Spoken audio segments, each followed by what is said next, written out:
సంవత్సరాల తరబడి ఎన్ని మందులు వాడినా మీ మోకాల నొప్పులు తగ్గట్లేదా? ప్రాణ పెయిన్ క్లినిక్ లో అత్యాధునిక చికిత్స. ఓం నమో శ్రీ జగన్నాథాయ నమః. Big network, big news. Suman TV ఎక్కడైనా ఉంటుంది, ఏ వార్తనైనా చూపిస్తుంది. ప్రస్తుతం మనం పూరిలో ఉన్నటువంటి జగన్నాథ స్వామివారి శ్రీ క్షేత్రంలో ఉన్నాం. మీ అందరికీ తెలుసు స్వామివారి రత్న భాండాగార రహస్యం ఏంటి అనేది ఇప్పుడు దేశవ్యాప్తంగా పెద్ద చర్చ కొనసాగుతోంది. ఇప్పటికే స్వామివారి రథోత్సవాలు కన్నుల పండుగ జరుగుతున్నాయి. జగన్నాథ స్వామివారి నినాదాలతో పూరి హోరెత్తిపోతోంది. ఎటు చూసినా భక్త జన సందోహం కనువిందు చేస్తోంది. ప్రతి ఒక్కరూ కూడా జగన్నాథుని సేవలో తరిస్తున్నారని చెప్పొచ్చు. స్వామివారిని దర్శించుకోవటానికి దేశ విదేశాల నుంచి కూడా భక్తులు పోటెత్తుతున్న దృశ్యాలైతే మనం చూడొచ్చు. ఎంతో అందంగా అలంకరించబడినటువంటి స్వామివారి శ్రీ క్షేత్రాన్ని మీరు చూస్తున్నారు సుమన్ టీవీ స్క్రీన్ పైన. రత్న భాండాగారం ఏంటి దాగున్న అద్భుతం ఇప్పుడు ఇదే పెద్ద చర్చగా కొనసాగుతోంది. జూలై 14 మధ్యాహ్నం 1:28 ముహూర్తం ఖరారు చేసి రత్న భాండాగారం తలుపులు తెరవాలి అనే ప్రయత్నాలు జరిగాయి. ఒడిశా ప్రభుత్వం పటిష్టమైనటువంటి చర్యలు కూడా చేపట్టింది.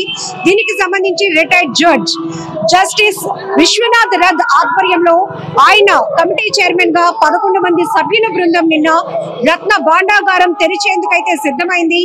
1వ తలుపు 2వ తలుపు తెరుచుకున్నాయి, కానీ 3వ తలుపులు తెరుచుకోలేదు.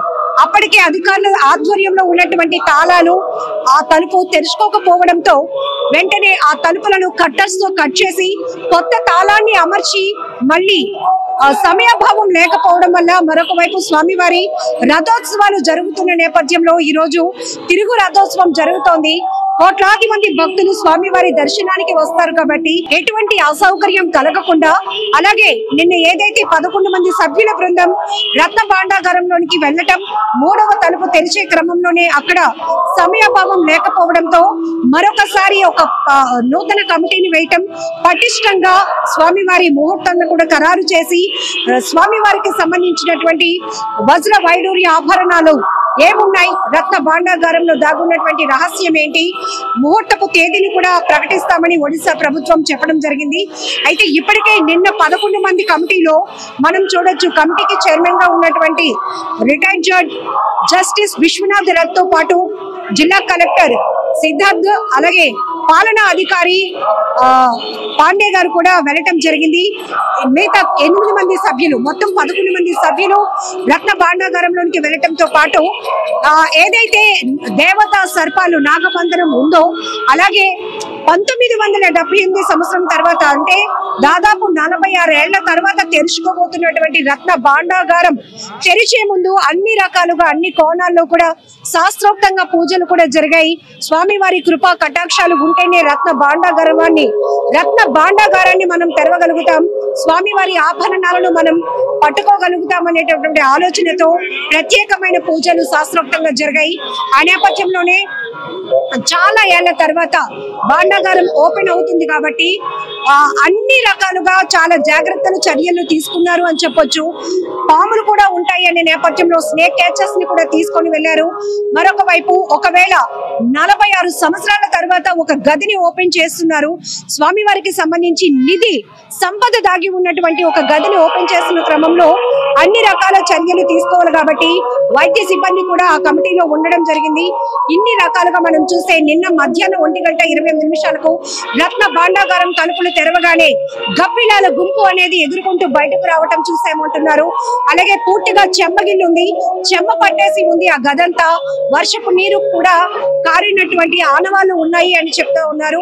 మరొక వైపు ఆ చెక్క పెట్టెల్లో దాగి ఉన్నటువంటి స్వామివారి సంపద ఎన్ని కేజీల్లో ఉంటుంది, ఎంత వేల కోట్ల ఖరీదు చేసేటటువంటి సంపద, దీనంతటి కూడా లెక్కలు తేలాల్సిన అవసరం ఉంది. 2018లో కూడా రత్న భాండాగారాన్ని తెరిచే ప్రయత్నం చేసినా కీ ఓపెన్ కాకపోవడంతో, ఆ కీ దానికి మ్యాచ్ కాకపోవడంతో దీనిపైన అనేకమైన విమర్శలు వచ్చాయి. అప్పట్లో రాజుల కాలంలో స్వామివారి జగన్నాథ స్వామివారి యొక్క మహిమ తెలుసుకొని స్వామివారికి కోట్లాదిగా ఇచ్చినటువంటి ఆభరణాల సంపద దాగి ఉన్నటువంటి రత్న భాండాగారంలో ఏం దాగున్నాయి, అప్పటికి ఇప్పటికీ స్వామివారికి ఉన్నటువంటి ఉన్నటువంటి ఆభరణాల విషయంలో ఏమైనా అవకతవకలు జరిగాయా? ఇలా రకరకాల విశ్లేషణలు కొనసాగిన నేపథ్యంలోనే మళ్ళీ అధికారంలోనికి వస్తే స్వామివారి నిధి తెలుపుతాము, రత్న భాండాగారం తలుపులు తెరిచే ప్రయత్నం చేస్తామని చెప్పి ప్రభుత్వం అయితే హామీ ఇచ్చింది. ఆ నేపథ్యంలోనే రత్న భాండాగారం తలుపులు తెరుచుకున్నాయి, కానీ మూడో తలుపులు తెరిచే క్రమంలోనే సమయభావం లేకపోవడంతో మళ్ళీ ఇది పోస్ట్ పోన్ అయిందని చెప్పొచ్చు. మీ అందరికీ తెలుసు, రత్న భాండాగారానికి సంబంధించి 1-2 గదుల్లో ఎప్పుడు స్వామివారికి నిత్యం అలంకరించేటటువంటి ఆభరణాలు ఉంటాయి. కానీ ఇప్పటికీ ఎవరు చూడలేనటువంటి నిధి సంపద మనందరికీ తెలుసు. కొచ్చిలోని అనంత పద్మనాభ స్వామి వారి నిధి రహస్యంపై ఏ స్థాయిలో చర్చ కొనసాగిందో, అలాగే పూరి శ్రీక్షేత్రానికి సంబంధించి జగన్నాథ స్వామి వారి రత్న భాండాగారంలో దాగి ఉన్న మహా అద్భుతం కోసం కూడా అనేకమైన చర్చలు కొనసాగాయి. ఈ నేపథ్యంలోనే చాలా మంది భక్తులు స్వామివారిని దర్శనానికి వస్తున్నారు రథోత్సవాల్లో పాల్గొనేందుకు. అలాగే ఇంకొక వైపు రత్న భాండాగారం తెరిచే సమయం కూడా ఈ సమయంలో మేము స్వామివారిని దర్శించుకోవటం ఒక అదృష్టంగా కూడా భావిస్తున్నాం అంటున్నారు. నమస్తే, మీ పేరండి? నా పేరు శ్రీకాంత్ రెడ్డి, మేము వైజాగ్ నుంచి వచ్చాం. జై జగన్నాథ్. ముందుగా అందరికి జగన్నాథ్ రథయాత్ర శుభాకాంక్షలు. అందరూ దర్శనం చేసుకున్నాం. నిన్న గుండీచాలో చేసుకున్నాం. సంవత్సరానికెల్లా 7 రోజులు మాత్రమే గుండీచా మందిరంలో స్వామివారు కదిలి వచ్చి బలదేవ్, సుభద్ర, జగన్నాథుడు అక్కడ దర్శనమిస్తారు. ఇది ఎంతో అరుదైన జన్మస్థలం.